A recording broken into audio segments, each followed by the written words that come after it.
Welcome to What Brought You Here Today, an interview-style mental health podcast that focuses on real experiences and how we navigate and move through them.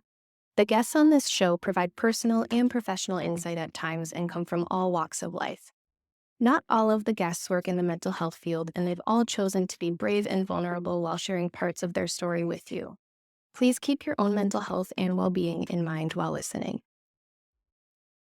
So, hello, everybody. Welcome back to What Brought You Here Today. My name's Ryan, and today I'm joined with Alex. Alex, why don't you tell listeners a little bit about yourself? Just a quick intro. Yeah, of course. My name's Alex. I'm a student intern at Fuller Living and Associates in Anoka. If you're looking for services, we have immediate in-person and telehealth options available. We have 7 offices right now, 70 plus providers. We're growing. We're all over the state. So definitely look us up, reach out if you're looking for services. Yeah, great. Well, thanks for being here. I'm excited for our conversation today. Alex and I connected through a request that I put out on Facebook to have some more guests for season 3 on the podcast. So today we're going to dive into parenting a little bit. And Alex is a single parent, right? A single full-time Correct. Yeah. parent.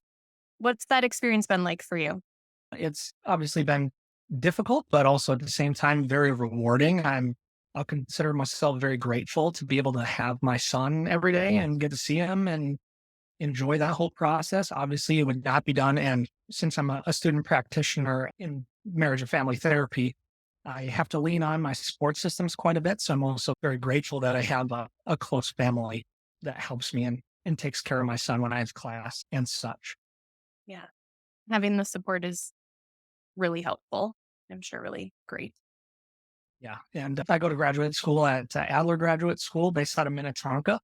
And just a little background for Adler, I feel like everybody that knows anything about psychology has never really heard about Alfred Adler. And it's most of the time they think of Sigmund Freud and all of his weird ideas. So Alfred Adler was a contemporary of Freud alongside Carl Jung. And where they differ is that Alfred Adler focuses more on the social aspect of people being just social creatures and requiring that sense of community. They use the word Gemeinschaftsgefühl, which means just like community feeling. So that's the main focus of kind of his way of seeing therapy and using philosophy to understand human beings. Okay. Can you say that word one more time? Gemeinschaftsgefühl. It's German for community feeling. Yeah. Okay. So from the perspective of parenting and raising kids, how does that look like as someone who has an Adlerian lens or perspective? Well, I think there's so many different ways. It's so hard. Alfred Adler, obviously, he didn't just put out one idea. He's got a million ideas. And if you go into all the different theoretical orientations, you can connect it back to him in some way. So he's got his tentacles all over the place. But as far as how it relates to parenting, I think most of it comes into what are the ingredients that a normal person needs or requires to live a happy and fulfilling life. And in the Adlerian sense, it's 4 things. It's safety, security, belonging, and significance. And then we could talk a little bit more about what that looks like when it goes wrong and that like where the misbehaviors come from and what that means as far as each of those key ingredients. But those are the four necessary items for somebody to live a life of well-being. Yeah.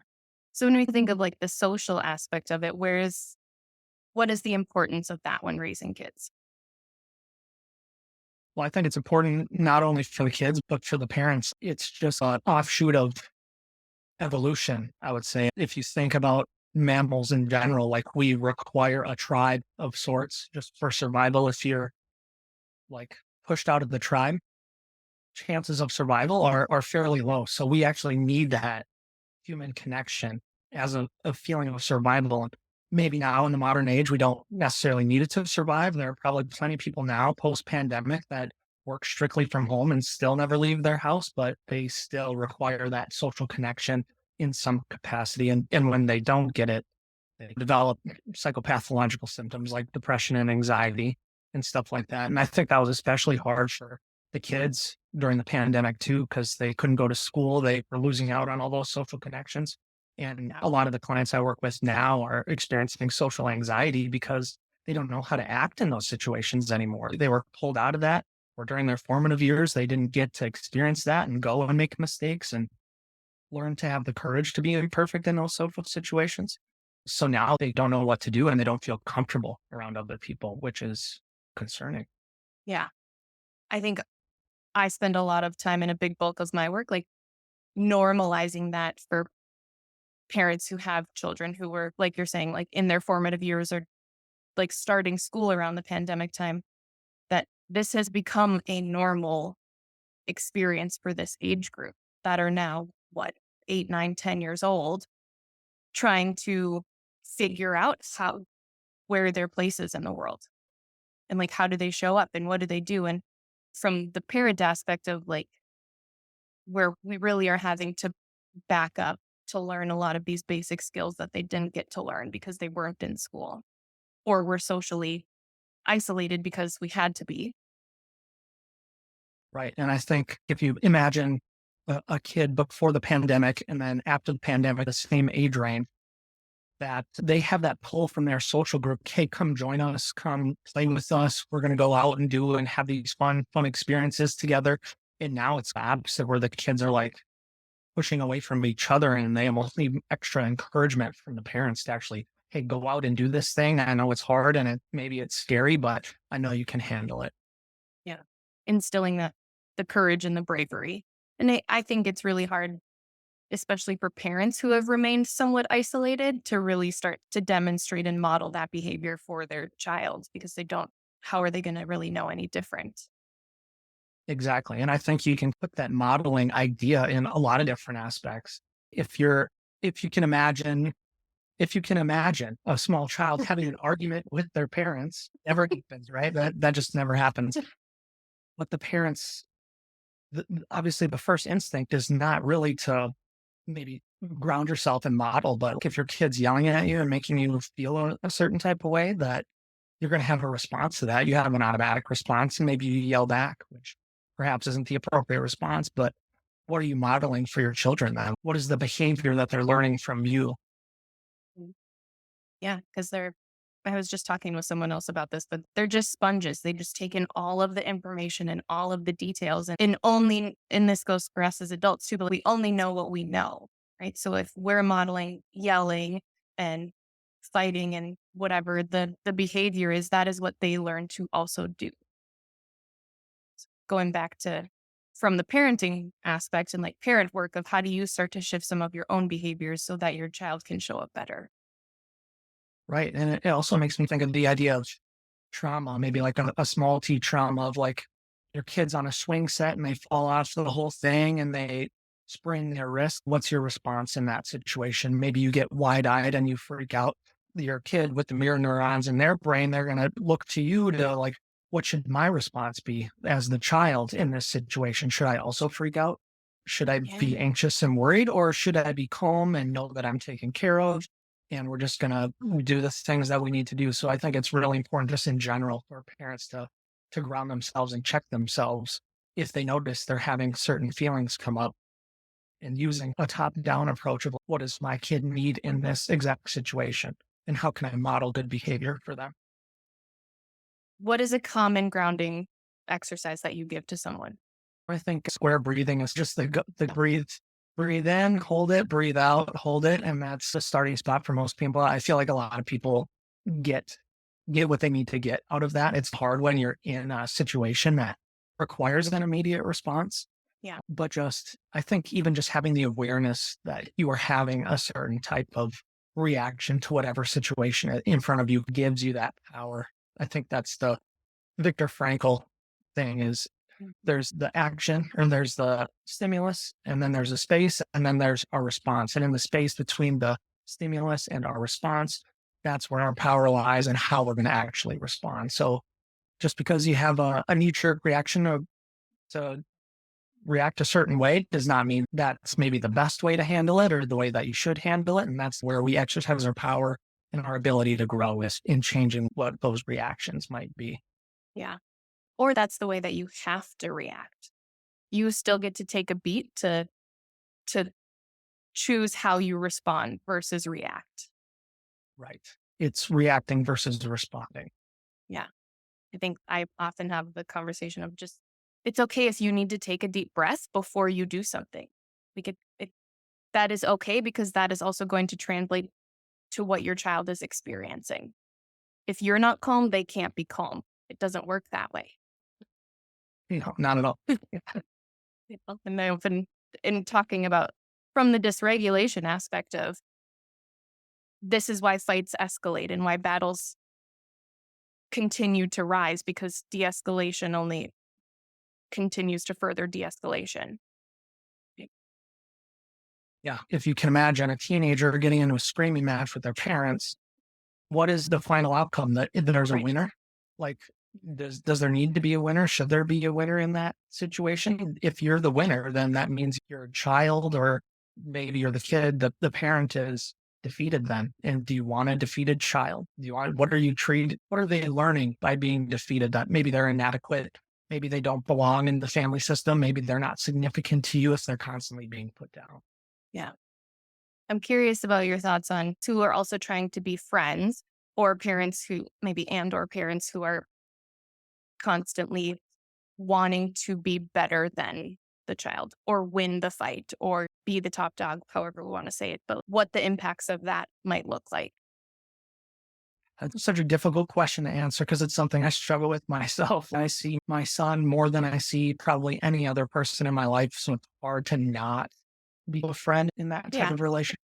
But at the same time, you have an extra responsibility to make sure that you're a parent. And if you love your kid, that doesn't always mean giving them ice cream for breakfast or doing exactly what they want all the time and they never have any negative interactions with you. There's a golden ratio of positive and negative interactions for a relationship to really last. If you're thinking of the Gottman thing, I don't know if that really translates to parent child as much. Perhaps it does. Maybe it depends on other factors, but I think it's definitely hard to strike that balance. But if you do everything that you have in your toolbox to make sure that your kid feels secure with you, they're significant to you, and you provide them safety, then I think that pushing them a little bit further and helps them gain that courage and resilience that they need in life. How do you in your work, and maybe just in general, the repair aspect is so huge when we're talking about trying to win fights or having fights that come out of nowhere or setting boundaries. Like the repair aspect, I feel like in parenting is really hard to come back to sometimes after the moment happens, but also one of the most important parts in maintaining a healthy attachment and relationship with your children and anybody for that matter, but really with, I think, children. Yeah, I think that's super important. And it's something that's missing in a lot of relationships. Like I have clients who have arguments with their close friends or their significant other or their parent or their child, then it seems like they never get resolved. They have a fight, they separate, calm down, but then they never actually return to repair the damage that had been done. So I think it's really important, especially for the parent, to model that behavior. What does that look like? Maybe your child has to go to a timeout and you come back and you give them the affirmations. I love you. This is what you did wrong or why you had to go for a timeout. And I want to make sure that you learn this and that it doesn't happen next time because I love you. And that means that sometimes I'm going to have to like keep the boundaries, keep you within a certain set of boundaries of behavior. I also think that it's really important to model apologies for your kids too. So really taking ownership over your own mistakes is really important. And I do this all the time. And it honestly, it feels great to apologize to my son. And if you can really get that down and like your kids know when you make a mistake, you might pretend that you didn't and you can't make mistakes, which we know as people, nobody's perfect. That's impossible. But it's great because by giving your child an apology, that gives them the opportunity to exercise forgiveness as well. So just the other day, I forgot to bring my son's water day stuff for him to daycare, and I felt so bad. And I apologize. He had to sit and watch while everybody else was having fun, and he had an emotional reaction to that. Obviously, the teachers let me know, but I apologize, and he said, "Daddy, I forgive you, and I'll always forgive you." You know, that was just something that you can't get through any other means, I feel like. Yeah. And it really gives them more tools and skills to have as they get older and really helping to foster and grow their emotional intelligence, which is going back to like pandemic, which is what is lacking. And Yeah, they're how else do you see the pandemic linking to low emotional intelligence? I think masking for one. I have work with quite a bit of kids who can't even baseline recognize like what a certain facial emotion is, which is really unfortunate because we are emotive people. We have facial features and a bazillion muscles in our face for a reason so that we can convey and show how we're feeling. And to meet a child who can't pick out on an emotion chart like which face is sad is heartbreaking. And that's I think the heartbreaking part is that it's no one's fault. This was a very unfortunate event that affected the entire world. And now we're just picking up the pieces from it. But that really delays how they're responding and reacting and interacting in social settings and with the world around them. Yeah, I can totally see that. And that's something that a lot of people are going to have to work through. And it's only been a couple of years. So we really haven't seen what the long term effects of that are really going to look like. And we might not for a couple decades, actually. Right, right. And for maybe infants born in that time, like my daughter was born in like peak pandemic, August 2020. So masking was like hit or miss around here sometimes, I think, but just not even being able to have her see other people's faces and really only got to see mine and my husband's for a long time. It's always in the back of my head of like, how can I continue to improve her social interactions and get her really up to speed almost so that when she does enter kindergarten or these other places that she's not so delayed. And I'm very fortunate to be in this role and to have resources and to know a lot of things from what I've consumed myself and just really trying to navigate like what the impacts of that are going to be in 5, 10, 15 years down the road for her. Yeah, I think it's great. And actually, it's one of the reasons I decided to go into this field Yeah. after I became, well, prior to going down this pathway of marriage and family therapy, I actually was in the service industry for a long time. So I managed a brewery and I topped out and hit the ceiling as far as I could go there without starting my own. And I'm one of those people that just needs to continue to grow. And it just so happened at the time that I became a single parent. And I knew I wasn't going to have any problems loving my kid as much as I do. But I wanted to make sure that I had the knowledge and skills to be able to do it. And I attribute one of the reasons that I've pursued this path was because I wanted to gain that skill and that knowledge that came with it. Yeah. Yeah, and I don't yeah, I think I just am constantly seeing like New York Times a couple weeks ago had an article about the impact of what they're seeing now about the impact of COVID and the pandemic and on kids and I think the impact of screen time especially and I am the last I screen time is such a sensitive subject. I don't know. I have yet to meet a family that's let's really dive into this because it feels good to talk about screen time. Nobody wants to talk about it. We have to talk about it though, because we're all on screens all the time. We're doing this right now via a screen. We meet with clients via a screen. Kids are on Zoom for school. But what are the actual, I think, for my concern of the social and emotional breakdown of that?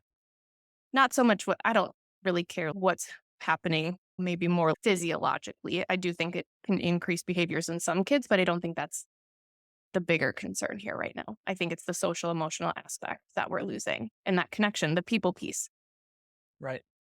Yeah. So you think it's more of that, what you're seeing as the emotional regulation and people being able to have those social Yeah. connections, which I totally can understand.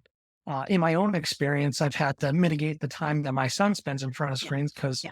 he loves video games, he loves TV, watching movies and all that sorts of stuff. And I can actually notice, and I think it's good for people to experiment Mhm. with their kid. How do I notice any changes of behavior if I regulate how much screen time my kid is getting? Because personally, for me in my own life, the more I limit the screen time, the more imaginative, the more playful, the more outgoing, and the more connected my son seems to be Yeah. in general. And it's even after just a couple of days of doing that, It's easy to slide back into bad habits, of course, but even just a couple of days of being off screens, you'd be amazed at how Yeah. kids change and adapt. Yeah. And I think that's spot on. And I think, of course, screen time has some impact on a lot of things, but I think it's often, I'm finding that parents want to either use it as a punishment or a consequence versus let's talk about why we're actually going to take a break from it, which also maybe goes back to modeling behavior and boundaries and things like that. But yeah, I'm just always curious about how these next 5, 10, 15 years are going to shake out and what the impact of COVID is Right. on this kind of cohort of kids who are, We're turning into from like social creatures and evolving into just like yeah, screen creatures. yeah, which is interesting. Our world continues to shift into more technology based things, but also where's the cutoff going to be of we need to be with people in a physical aspect Right. And we versus, have regulations for other things. Like, why yeah, shouldn't there be some standard or norm based on some evidence and research that having this much screen time is okay for kids and having more than this causes these sorts of side effects? Like, that's something that should be looked into more. With new technologies, it always seems to solve a problem, but always seems to create new ones as well. yeah, And I don't think we've really haven't seen or understood the side effects of even just the advent of the internet and how that changes everything, much less constant. You can walk around with a screen. When I was in high school, that was unthinkable. Like right. everybody had flip phones. That was not a thing. No. Snake, what a great game. Right? Tetris. That was Yes. Can we Tetris. bring it back? Yeah. Pagers, all the things that nobody, yeah. But we were also like learning on a Chromebook or an iPad. Right. It's insane to me that they don't, like, even in elementary schools, like in my area, they don't have books anymore. It's all Yeah. electronic. They have a library that you can check out books for pleasure. Yeah. But anything that is school based, like there's no books, there's minimal writing. It's almost like the skills that they're getting trained on are changing. And in some ways, maybe that's good. So they can better adapt to the world that they're going to grow up into. But at the Sure. same time, are we missing out on some skills that maybe we cut them off too early? And when they're an adult, they're going to pay for it? Yeah. Very possible. And we unfortunately have to wait and find out. Yeah. Going back a little bit, talking about like emotional regulation. What are goals with misbehavior? Why are kids acting out? It's usually one of those four ingredients that I mentioned earlier as far as Adlerian therapy and in regards to kids. It's security, it's safety, it's significance and belonging. So it's hard because you can't ask your kid, like, why are you misbehaving? And them giving you an accurate answer. No, they don't know. They don't have the answer. They're just behaving in a certain way. So it's up to the parent to interpret that. So the kind of the best way to do it is for the parent to, like we were talking about earlier, checking your own reaction. So if you're feeling annoyed or irritated or worried or guilty about whatever your child is doing or saying, and it brings up those feelings, the chances are that what they're seeking in that moment is extra attention because their internal belief at that point is, I don't belong and I'm not significant unless I keep you busy with me. So even though I could tie my shoes myself or brush my teeth by myself, I want you to do it because if you don't, that means I don't matter. So that's an interpretation of that specifically. So there are other ones. So if you're feeling angry or provoked or challenged, chances are that your kid is needing a little bit of power to be the boss in their own life. Like, how terrible would it be if you went through your entire life and you never got any choices and didn't get to make any decisions? So really what that kid needs is choices. So maybe obviously they don't have a choice of whether they brush their teeth or not, but the order of operations in which they do it. What do you want to do first? Get your pajamas on or brush your teeth? And just having that small amount of choice can make the biggest difference and kind of quell this misbehavior. Yeah. I love telling parents to give their kids more autonomy. It's one of my favorite conversations to have because I don't think parents are doing that enough. And as a parent, I also understand that from safety aspects. We live in a really scary time in the world right now. I get these things. I'm not telling you to let your kid make a decision of if they're going to walk to school or not. But when it comes down to little maybe things that we consider menial, brushing your teeth, making your bed, putting your pajamas on, give them the choice because that's really what they're craving, especially as they get older. They want more autonomy and more agency in their own life to, again, figure out how they fit into this dynamic and what they're capable of. 100%. And I think that the kids that don't do that, like I have a couple like middle-aged and young adult male clients that feel like they didn't get that enough growing up, and now they don't really know what to do. They have no confidence, and they feel like they're not competent in anything, like they have difficulty making decisions. So it's a fair balance of like, where can I give my child autonomy and where can I not? And Yeah. maximizing where they can while being safe, but at the same time, not making them be a 6-year-old and being responsible for their 2 younger siblings and feeding them dinner and giving them baths. Obviously, that is too much extreme. Obviously, the answer always seems to lie somewhere in the middle, and figuring that out, that's what me and you do. Is Yeah. help people. Yeah. And recognizing it that it's very individual for each family and also very individual for each kid. If you have multiple kids, your kids are not the same people. They need to be parented slightly different, and that is okay. Yeah, everybody always says their first kid is like the easy one. And it's just parenting 101. And then they get their second one and it's a nightmare. And then you got thrown into parenting 400. And it's like, what am I going to do? It's pretty Right. obvious from when they're very young that they're very different people. I need to be viewed individually and assessed individually, and their needs need to be met individually. Mm-hmm. I'm, as we were just talking about the younger men that you work with, I'm really curious because I've also seen this influx on my caseload and the clients that I'm working with of seeming to feel or believe that they have ADHD because they're struggling to do some of these life tasks. Right? Suddenly their executive functioning is not where it is and they just can't do these things. And I like when you just said this about when we're talking about autonomy and being able to make choices, that's a conversation we should be having more. Did you actually learn how to do these growing up? And now you don't know how, or is this actually an issue of ADHD? If that made any sense. It makes you think of the trope of the man child, right? Yeah. Like, how old were you when your mom stopped dressing you? Or how old were you when your mom stopped tying your shoes or whatever? So it seems like maybe that, I don't know how much evidence there is of this, but maybe it's just an offshoot of overparenting and not letting your kid go learn things and make mistakes on their own. Because the best way to learn is to make mistakes. Obviously, the smartest way to learn is to learn from other people's mistakes, but for them to really get ingrained into you, you need to go and make your own mistakes. Yeah. And I don't know how to make a doctor's appointment. But did anyone ever walk you through how to make a doctor's appointment? Genuinely asking, did you learn how to do that? Because that doesn't mean you have ADHD because you can't find the motivation to do it. Do you actually even know what to do? Right. And I think that kind of speaks to another element of Alfred Adler, which is encouragement. And there are just so many people in the world that feel discouraged right now. They either didn't get that encouragement growing up, or with the advent of social media, they see how amazing and great supposedly everybody else's life is, and theirs isn't stacking up in the same way.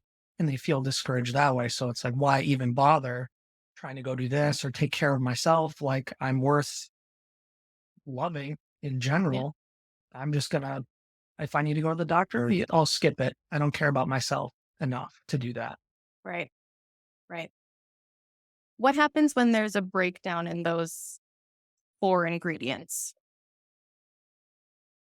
Well, you get various forms of psychopathology. I think that obviously it's easiest to understand these things in the realm of children because there's such a disconnect in experience between an adult and a child that it's pretty easy to see, okay, you're being a little silly right now in how you're acting. Like, obviously something's going on. But I think all of these mistaken goals, like of misbehavior, could also be translated into adults. So people who seek revenge and are very revenge oriented and they're into retaliation and stuff, they probably just never knew how to apologize. Nobody ever apologized to them for anything. Why should they ever apologize to anybody else for anything? And then at the same time, they probably don't feel safe if they grew up in a world or a family system where it was like feeling unsafe, then that's going to be their operating mode from when they're growing up. That's another one of the things of Ed Leary and individual psychology is early recollections and what beliefs those instill in us from a very young age, and how does that transfer and relate to our life right now.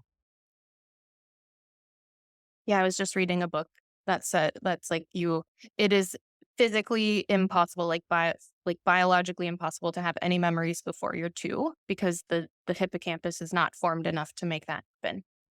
And 2 is like a really formative age, I think, where we see kids start to show their personality more and become little human beings. They start to verbalize things more, and how important it is for us as parents to show up in a as healthy of a way as we can.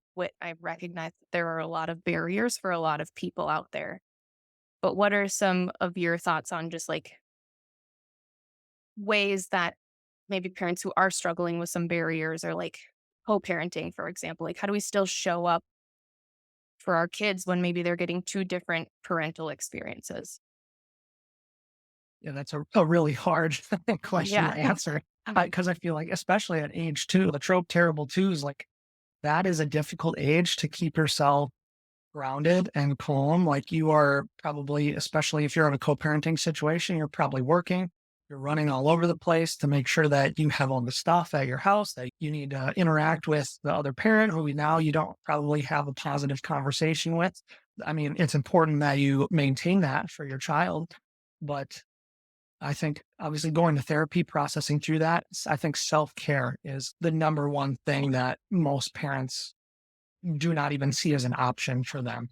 Although I think it's crucial. If you're raising a child and you want them to live a happy, well-balanced life, then you need to model that for them. Like we were talking about with other things, you need to model, what does it mean to take care of myself? What does it mean to go and love myself and do things that I like to do and have fun? So the thing that I like to do the most is I have a very strict schedule. Like this on Wednesdays, I don't really see any clients. Maybe I'll see a couple, but I use the mornings for exercise, and then I do the same thing on Saturday mornings, and I'm pretty strict with that. So for me, that's enough. It'll look way different for other people, but I think people neglect themselves in this culture of hustle culture. I'm going to sacrifice everything for my family, even if it means I'm going to be unwell. At least I'm giving my kids a better life than I had. But in order to give them a good life and model a good life, you have to live a good life.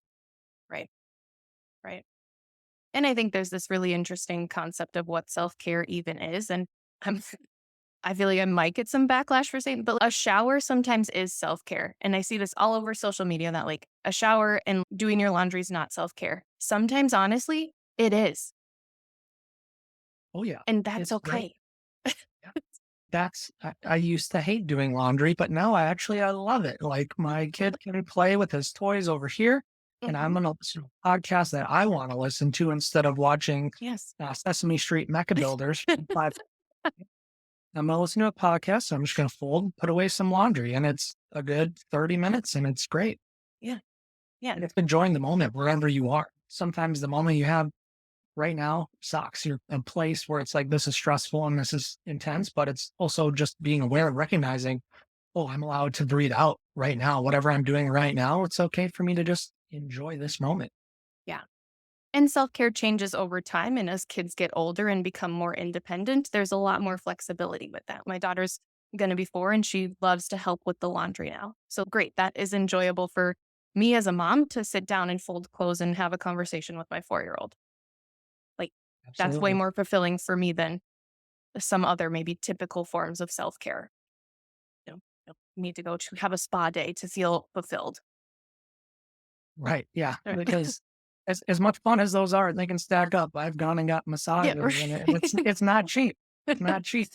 Yeah. Yeah. And so I think if you're, for those of you listening, like figure, like your self care is still really important. And it doesn't have to look the same as somebody else. And it doesn't have to be what social media tells you it should be. 100%. I agree. What's one of your best, favorite, most used pieces of advice that you give? I feel like it changes all the time, to be honest. But I think right now, at least in the past couple of days, because I get these chunks and I eat them and digest them for like maybe a week. But right now, it's loving yourself like you're someone you're in charge of taking care of. And Right. I feel like a lot of people don't do that.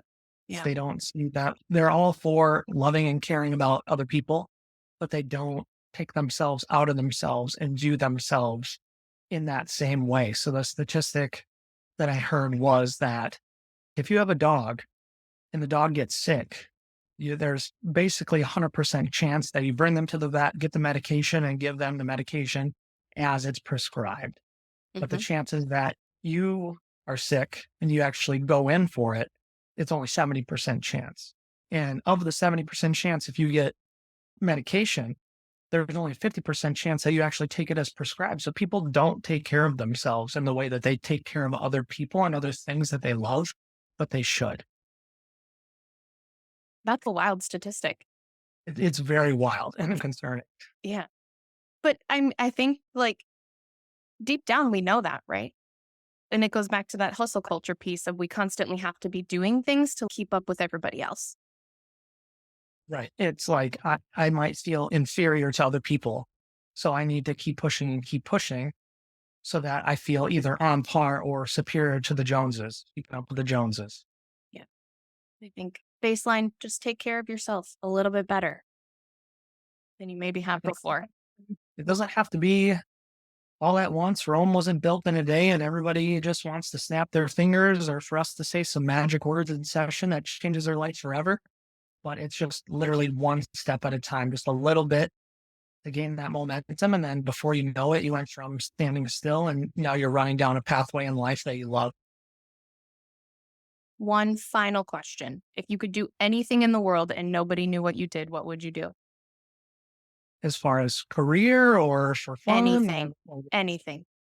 Just nobody knew nobody. about it. I've heard you ask this question I of other love people this on your question. podcast. What would Yeah. I don't know. I feel like I've been able to design my life in a way that I love every part of it. There's nothing Yeah. aside from maybe homework right now, which I only have a couple more months of. Yay. But I don't know. I think just following whatever passion it is I have at the time, like it used to be refinishing furniture and updating my house in different ways. Like that's fun for me. Like lately, it's been like, oh, everybody says this Game of Thrones thing is pretty cool. Pretty good. It's pretty I good. watched it for the first time, and I'm like, yep, you were right. So I think it's just if nobody knew and i- anything that I want to do, I think it would just be exploring more of what life has to offer. I don't need people to see me doing all of these things, but I want to go. There's just not enough time in a lifetime to enjoy everything in life and Yeah. want a taste of as much of it as I can. Yeah. Great answer. I love that answer. And the answers that I've gotten have ranged from all over the place. It's not necessarily seeking something out, just curious what you would do. Any final thoughts as we wrap this up? No, I just want to express my gratitude for you having me on. I really appreciate it. It was a fun experience. It was a growing experience for me. This is definitely out of my comfort zone, but in the true Adlerian sense, I'm trying to exercise my own courage and grow myself and become more resilient in a bunch of situations that I'm maybe not so normally comfortable in. So thank you very much. Yeah. Thank you for being here. I appreciate it. Thank you for listening. I hope you enjoyed today's episode. If you want to learn more or follow either of us on social media, you can find more information in the show notes. Thanks for your support and listening, and I hope you have a wonderful day.